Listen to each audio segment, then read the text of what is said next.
Hello, I'm Lucy James and I'm co-founder at Quarsh, the Complete Recruitment and Retention Department. This is the first video in a series talking about retention, what influences it, how to improve it, and how to embed good retention practices into your business.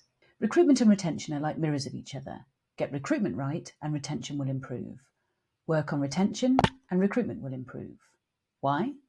You're working on the same objectives. Culture. Knowing it, owning it, driving it, changing it if you need to.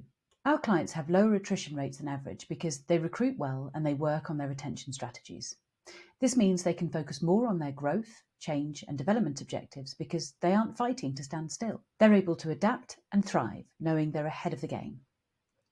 So what influences retention at the moment? The world has changed post-pandemic and it can be hard to find patterns as there really isn't much in the way of long-term data around the elements we used to take as standard about how to manage and motivate our people. Let's add to that a new way of working that we're still getting used to. Flexible working is enormously beneficial to all parties. However, both employers and employees need to be comfortable with its execution, and that's hard to quantify and prove. So first, let's look at why people leave. In itself, this can be quite hard to be clear on because we often don't hear the full story from people who are leaving, and sometimes nothing at all. I saw a post on LinkedIn a few weeks ago and it simply read, "Good people don't complain, they just leave." I think there's a lot in that. We believe there are two sides to this, push factors and pull factors.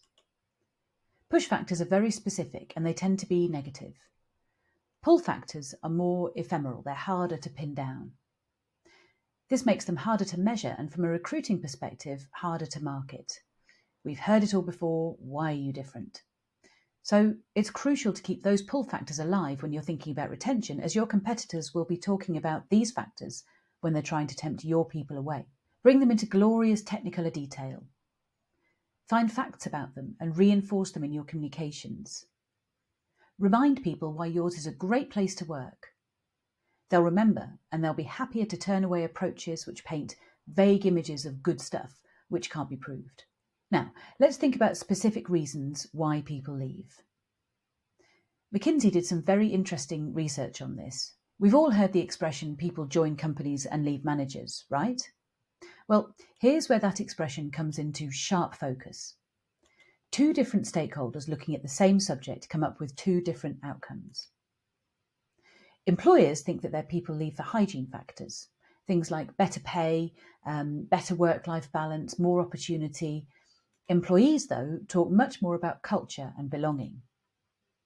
They leave because they aren't valued. Quite the dichotomy. So why this difference?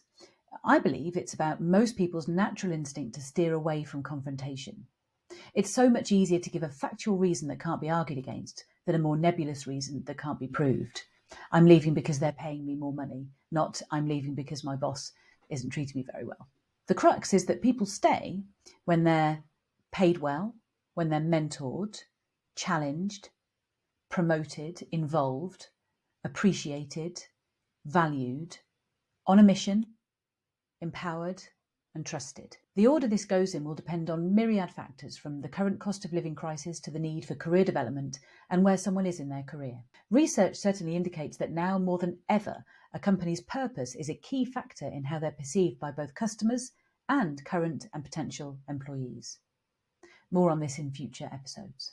Now we'll look at some contributing factors to why our thinking on retention has changed. The impact of the pandemic is still being felt. There are loads of stats circulating about factors including work, health and personal lives, and they all point to the same things.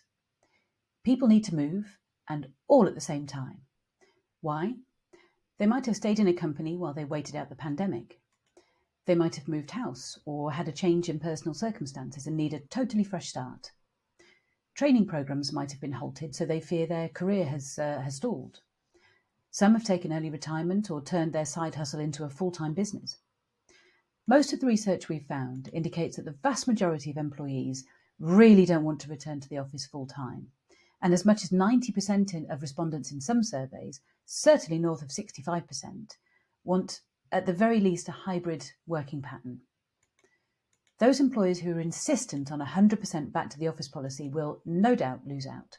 In December 2021, Omni and the CIPD joined forces to understand what employers are doing to mitigate matters. I'd urge you to look at the report. It's excellent. Key findings include that 43% are finding it difficult to find candidates, and at the moment I suspect it's much, much higher. At the time of recording, there are more job ads than people looking for work.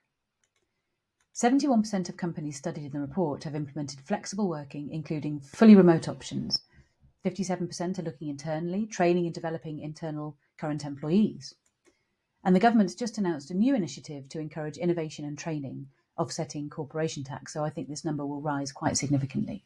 One final stat from the report that I found really interesting is that 27% of companies are running dedicated programs to rehire experienced returners. That in itself is surprising, just because so many companies don't like to bring people back once they've left, which I've always found baffling. We love returners at Quarsh. So why this is also current and relevant is that, of course, we know about the great attrition and it's hitting the news. At Quarsh, we've focused on attrition for as long as I can remember, and it's one of the key metrics we look at in our projects. High attrition isn't just a nuisance. It affects revenue, as there might not be enough people to deliver. It affects morale, as employees feel abandoned and left behind. And it affects culture, as things are constantly changing, and it takes a while for new hires to feel at home. It also affects the quality of output, as people learn their new roles and may take a while to come up to standard. It even affects marketing return on investment as production slows. All of this means it's harder to recruit, and so a cycle is created. And that's not to mention the cost of recruiting in the first place, which it can be very, very high. So what do we do next? The first step is to get a handle on what is happening in your business. Measure your attrition rate in whichever way suits you. Factor in all levers, regardless of reason, and try and be truthful with yourself. Ask difficult questions that don't let you believe there's nothing you could do or could have done to keep good people. Remember that difference between why people actually leave and why managers think people leave. Next, workforce planning. Define your future workforce needs based on where your business growth and change might be. And finally, carry out a skills and culture matrix across the whole business to work out where your gaps are and where your flight risks might be. Once you've got that, you can start looking at who you want to keep, and you can put in place a retention program to suit. We know that not all businesses want to keep all people all of the time. So that defined retention program is important to be specific. Our research of current influencing factors in the evolving workplace indicates that there are 9 levers that influence retention, and here they are. In this series, we'll talk about each of these and give you some tools that you can work on to get a grip on your retention, and through that mirroring effect, will have an influence on how you recruit too. Thank you very much for watching, and see you next time.